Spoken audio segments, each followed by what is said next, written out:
እሱ አንተ ነህ አይደለ? አዎ፣ ግን ሲገቡ ስላሴ ይመስገን አሉ መሰለኝ አይደለ? ኢየሱስ ክርስቶስ ሲያመሰግን ጊዜ አምላኩን ስላሴ ይመስገን ብሎ ነበር እንደርሶ የሚያመሰግነው ወይንስ አብን ብቻ ነበር የሚያመሰግነው? ቆይ እሱ ይቆይ፣ እሱን አርመውን መሄድ ይችላሉ፣ ችግር የለም። ኢየሱስ እንደ ኢየሱስ ክርስቶስ እርሶ አብን ብቻ ነው የሚያመሰግኑት ወይንስ የክርስቶስ ተቃዋሚ ሆነው ከአብ ውጭ ስላሴ ይመስገን ብለው ነው የሚያመሰግኑት? ኢየሱስ ምን ብሎ ነበር የሚያመሰግነው? ይንገሩ። አባቱን ያመሰግን ነበረ። አይዋ፣ ስላሴ ይመስገን ብሎ ያውቃል ኢየሱስ ልክ እንደርሶ ወይንስ አያውቅም? አይደለም። ስላሴ እኮ መጽሐፍ ቅዱስ ላይ አናገኘውም። ትምህርቱን ነው የምናገኘው። ገባ? በሌላ ቦታ እኔና አብ አንድ ነን ይላል። በሌላ ቦታ ደግሞ እንደ አጋጣሚ ዛሬ መንፈስ ቅዱስ ነው፣ ስለ መንፈስ ቅዱስም ይናገራል። ይህንን ሊቃውንት ደግሞ ይህንን ጠቅለል አደረጉና ስላሴ እግዚአብሔር በአካል ሶስት ነው፣ በመለኮት አንድ ነው ብለው አስተማሩን ማለት ነው። ስለዚህ መጽሐፍ ቅዱስ ውስጥ አብ ወልድ መንፈስ ቅዱስ እኮ ነው የሚለን ማቴዎስ 28 ቁጥር 19 ላይ ያጠምቋቸውም በአብ በወልድ በመንፈስ ቅዱስ ስም አጥምቋቸው ይለናል። ሳይሆን ጥያቄ ምኑ ነው ቅር ያለ? አሁን ስላሴ መጽሐፍ ቅዱስ ላይ የለም ትምህርቱ እንጂ ያለው እሱ የለም አሉና አይደለ? ትምህርቱስ እንዳው አለ ወይ ለማለት ስላሴ ማለት ምን ማለት ነው የሚለውን ደግሞ ስናይ አሁን ስንሰባ ሶስትነት ማለት ነው። አምላክ አንድ ነው፣ በመለኮት አንድ ነው፣ በአካል ሶስት ነው ማለት ነው አይደለ? ስላሴ እንደሱ ብሎ ያስተማረ ነቢያት አሉ? እንደው መጽሐፍ ቅዱስ ላይ አምላክ በመለኮት አንድ ነው፣ በአካል ሶስት ነው ብሎ አስተምረዋል ወይንስ አላስተማሩ?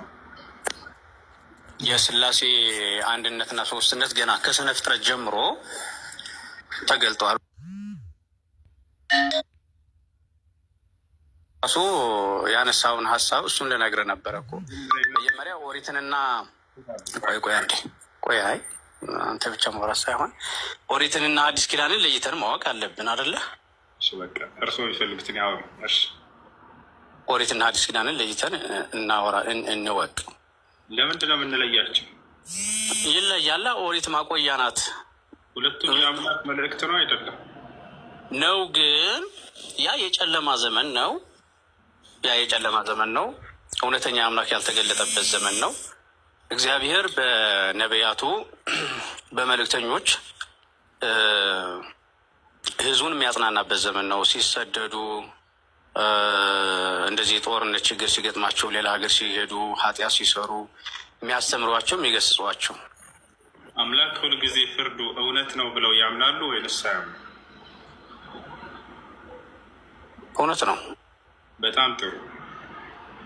የዚያን ጊዜ በኦሪት ጊዜ የነበረው አምላክ በአዲስ ኪዳን ጊዜ ያለው አምላክ ራሱ ነው ወይንስ ሌላ አምላክ ነው?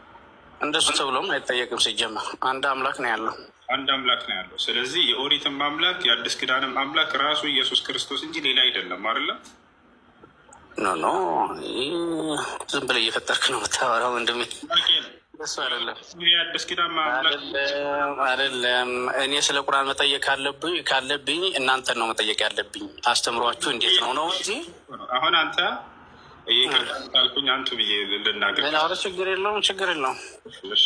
እኔ ሌላ ቆጣ አይደለም። እሺ፣ የብሉይ ኪዳን አምላክና የአዲስ ኪዳን አምላክ አንድ ነው ወይንስ የተለያዩ ናቸው? አንድ ነው ወንድሜ፣ አንድ ነው። ጥሩ። ከስነ ፍጥረት በፊት የነበረ አምላክ አንድ ነው። ራሱን በራሱ ሲያመሰግን የኖረ አምላክ በኋላ ደግሞ ራሱን በስነ ፍጥረት ገለጠልን ማለት ነው። ገባ አይደለ? አንደኛ ሳሙኤል ምዕራፍ 15 ቁጥር 3 ላይ የሰራዊት ጌታ እግዚአብሔር ሕፃናቶችን ግደሏቸው ይላል። ይሄ ፍርድ ትክክል ነው ብላ ያምናሉ? ሕፃናቶችን፣ ብላቴናዎችን፣ ሴቶችን ግደሏቸው እያለ ያዘ መጣሁለት ጥቅስ ላይ የሰራዊት ጌታ እግዚአብሔር ሕፃናትን ግደሉ፣ ሴቶችን ግደሉ፣ ብላቴና ይላል። ኢየሱስ ክርስቶስ ጊዜ አምላክ ከራሱ ነው አምላክ ሌላ አይደለም ብለውኛል። ጭራሽ ኮማንድ ፖስት የሆነ ቤት ነው የገጠመኝ እኮ። ምንድን ነው የምታወራው? ስንት አምላክ ነው ያለው ቀሲስ በክርስትና? አንድ አምላክ። ያን አንድ አምላክ ድንግል ማርያም ጸንሰዋለች ወይንስ አልጸነሰችም? በተለየ አካሉ ወልድን ጸንሰዋለች ወይም ቃልን። አንድ አምላክ አለ ብለውናል አይደለ? አዎ። ያን አንድ አምላክ ማርያም ጸንሰዋለች ወይንስ አልጸነሰችም? ለይተህ ጠይቀኛ። ለምንድን ነው ለይቼ የምጠይቀው? ስለ አምላክ ነው እያወራሁኝ ያለሁት። አንድ አምላክ አለ ብለውኛል። ያ አምላክ እኮ እንደ ሙስሊም እኛ አይወርድም አይወል ምናምን አንልም። ልጅ ያለው ሰራጽ ያለው ልቡ አካል ያለው ቃሉ አካል ያለው እስትንፋሱ አካል ያለው ነው እያልን እኮ ነው። እሺ እንደዚህ ብሎ ያስተማረ ነብያት አለ? ነቢያት ይህ አልተገለጸላቸውም ወንድሜ። ነቢያቶች አላስተማሩም፣ ግን ክርስቲያኖች ያውቃሉ። ይሄን ለምሳሌ ለአብርሃም በእንግዳ በሽማግሌ መልክ ሲገለጥለት አብርሃም በሚገባው ቋንቋ ነው እንጂ እግዚአብሔር ሙሉ በሙሉ ተገለጠ ብለን አይደለም እናስተምረው። ገባ አይደለ? ሰውን እንደ አርአያችን እንደ ምሳሌያችን እንፍጠር ሲል እዚህ ውስጥ አንድነትና ሶስትነት ታገኛለህ። ማን ናቸው እዛ ጋር? አብ ወልድና መንፈስ ቅዱስ። ማን ነው እንደሱ ብሎ የተናገረው? ሙሴ በመጽሐፉ ባለቤት ይሄን ያውቅ ነበር? ጸሐፊው እኮ ሙሴ ነው። ኦሪት ዘፍጥረት ሙሴ ያውቅ ነበር። አብ ወልድ መንፈስ ቅዱስ ናቸው እዚህ ጋር እግዚአብሔር ብሎ ተናግሯል። ያውቅ ነበር። ይሄ ያውቃል፣ ግን ቢያውቅም እንደዚህ እንደ ሐዲስ ኪዳን እውቀት ግን አይደለም። ሊቃውንት ምን ይላል መሰለ? አብና ወልድ መንፈስ ቅዱስን ይኸውልህ በአካል አንድ በመለኮት ሶስት ሆነው አካላዊ ቃል ኢየሱስ ክርስቶስ ከድንግል ማርያም ከመወለዱ በፊት የአምላክ ራሱን ለወዳጆቹ ለእነ አብርሃም እንዳልኩ ነበር ወይ ቀሲስ? ሙሴ የመጽሐፉ ባለቤት ታስወራም እንዴ ወንድሜ? እንዴ ሰው እያወራ እኮ በጠልቅ አይገባም። አሁን እኮ ዝም እያልኩህ ነው። ይኸው እያስቆምከኝ ነው እንዳትለኝ፣ እኔ ዝም እያልኩህ ነው። መች ዝም አልከኝ? ሳልጨርስ ገና ጥያቄውን መልሰው። ሙሴ የመጽሐፉ ባለቤት ኦሪት ዘፍጥረት ላይ እግዚአብሔር ሲባል ጊዜ በመለኮት አንድ በአካል ሶስት ናቸው፣ እነርሱም አብ ወልድ መንፈስ ቅዱስ ናቸው ብሎ ተናግሯል ወይ? አብ ወልድ መንፈስ ቅዱስ አላለም። አመሰግናለሁ። እግዚአብሔር እኔ ለኃጢአታችሁ ስርየት የኢየሱስ ክርስቶስን ደም እፈልጋለሁ ብሎ የተናገረበት አንድ ቦታ አለ? የለም ወንድሜ፣ የለም የምትለውን ሀሳብ እያመጣህ መጠየቅ የለብህም። መጽሐፍ ቅዱስ አንብብ። እንደኔ እየነገርኩህ ነው። አሳየዋ። ሚስጥር ነው ወይ? አሳየው፣ ንገረዋ። እሺ እንደዛ ምን የለም። ሁለተኛ ምንድነው ያለው? አሁን ኢየሱስ ክርስቶስ የመጣበት ዓላማ ምንድነው? እስኪ ንገሩን። እስኪ ቀሲስ እኔ እናንተን ለማዳን ሰውን ለማዳን በአርአያውና በአምሳሉ የተፈጠረ ሰው በዲያብሎስ ቁጥጥር ስር ስለሆነ ሰውን የሚያድን ሌላ ስለሌለ አምላክ ሰው ሆነ። እሺ አምላክ ሰው ሆነ። ሰው ምንድነው? ከበደ አይደል? ይችላል። አምላክ ሰው መሆን ይችላል።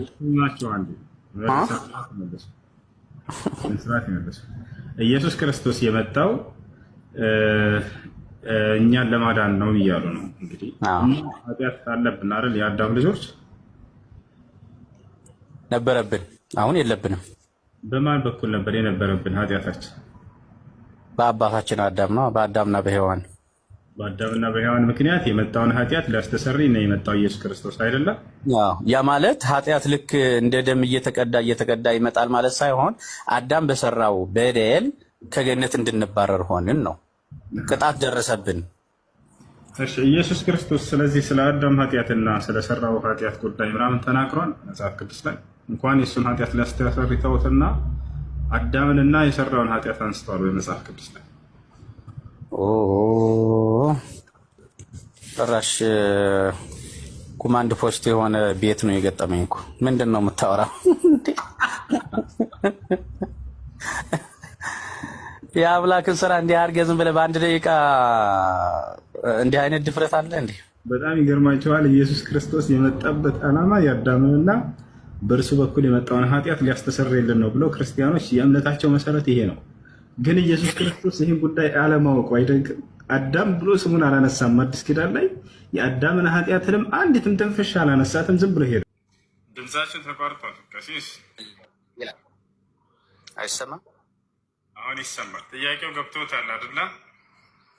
ገባኝ። አምላክ ነው እያልኩ ነው። ፈጣሪ ነው። ሁላችንንም ስነ ፍጥረትን በሙሉ የፈጠረ ነው። ጥያቄው ምን ሰው ሁሉ ሲመጣም ስነ ፍጥረት የሰማችው ነው። ባህርን ሲገስጽ፣ ነፋሳትን ሲገስጽ እሺ በጀ ብለው የሰሙት። አሁን ጥያቄው ውሃ ወደ ጥያቄውን ትኩረት ያድርጉና እርሱ ላይ ይመልሱልን። ስለ አምላክነቱ አይደል የጠየቀኝ? አይደለም። አንድ አምላክ ተብሎ ኢየሱስ ክርስቶስ ተገልጿል ወይ? አብ ለምሳሌ አንድ አምላክ ይባላል። አንደኛ ቆሮንቶስ ምዕራፍ 8 ቁጥር 6 ላይ ለእኛስ ሁሉ ነገር ከእርሱ የሆነ አንድ አምላክ አብ አለን እያለ አንድ አምላክ ጨርሰው እስኪ እሱን ጥቅስ ጨርሰው እሱን ንባብ ጨርሰው እዛው አለ እኮ የክርስቶስ አምላክነት እዛው አለ። አዳም ተዋቱ ብረን እያወራሁት ነው። አንድ አምላክ ተብሎ አብ እንደተገለጸ ሁሉ ኢየሱስ ክርስቶስ አንድ አምላክ ተብሎ ተገልጿል ወይ ነው ጥያቄ። አሁን ወደ መልሱ ይሄድ። እዛው አንድ አምላክ የሚለው ላይ አንድ አምላክ የሚለው አረፍተ ነገር ላይ የሶስቱም አካልነት አለ። አንድ አምላክ ስንል ወልድም አለ መንፈስ ቅዱስም አለ እያልኩ የለም ይበሉና ቀሲስ የለም ብለው ከዛ ግን ወደዛ መሄድ ይችላሉ። መጀመሪያ ግን እኛ ግን አለ ወይ ነው። አሁን አንድ አምላክ ተብሎ አሁን አንድ አምላክ አባለን ብሎ አንድ አምላክ እኮ አንዱ አምላክ አብ ነው ብሎ ነው መጽሐፍ ቅዱስ ጸሐፊያን ያስቀምጡት። አይ አንድ አምላክ ተብሎ ደግሞ አንድ አምላክ ተብሎ አብ እንዳለ ያምናሉ አይደል ቀሲስ? አንድ አምላክ ተብሎ አብ ተጠርቷል። በዚህ እንስማማለን አይደል ቀሲስ? አዎ ልክ ቆይ አንድ አምላክ መጽሐፍ ቅዱስ የሚጽፈው ነው። እርሱ የሚያምኑትን ሳይሆን መጽሐፍ ቅዱስ የሚለው አንድ አምላክ አብ እንዳለ ያስቀምጣል መጽሐፍ ቅዱስ። አንድ አምላክ ብሎ በግልጽ ማለት ነው በጣም ብዙ ቦታዎች ላይ። በተመሳሳይ መልኩ አንድ አምላክ ወልድ አንድ አምላክ ተብሎ ተጠርቶ ያውቃል ወይ? መጽሐፍ ቅዱስ ጸሐፊያን ወልድን አንድ አምላክ ብለው ጠርተውታል ወይ? አዎ ካሉን ያሳዩን፣ ከሌለ ደግሞ የለም ይሉንና ወደ ቀጣዩ ደግሞ እናልፋለን። ሮሜ ምዕራፍ 5 ቁጥር 9 እስካውጣልኝ መጽሐፍ ቅዱስ ሩቅ ቦታ ስለሆነብኝ ነው። ስራ ቦታ ሆኜ ሮሜ እዛ ክፍል ላይ የለም አንድ አምላክ የሚል የለውም ቀሲሴ። አንድ የሚለውን የጨምረህ ነው በራስህ? አንድ አምላክ እኔ አይደለም የጨመርኩት። ለምሳሌ ጳውሎስ ነው የጨመረው። አንድ አምላክ አባለን ነገር ሁሉ ከእርሱ የሆነ እኛም ለእርሱ የሆነን አንድ አምላክ አባለን ብሎ አንድ አምላክ ብሎ የሚያስቀምጠው አብን ብቻ ነው። ኢየሱስ አንድ አምላክ ተብሎ ያውቃል ወይ ነው? አያውቅም ይበሉና ወደ ቀጣይ ሄዱ። ችግር የለውም ቀሲሴ። መጽሐፍ ቅዱስ ጠርቶት አያውቅም ማለት ይቻላል። ቆይ መጽሐፍ ቅዱስን ከሰው ልዋስ ነው። ቆይ ሲዋስ ችግር የለውም እንጠብቆታለን ቀሲስ። ምስኪን የት ቤት ነው የገባሁት አላለ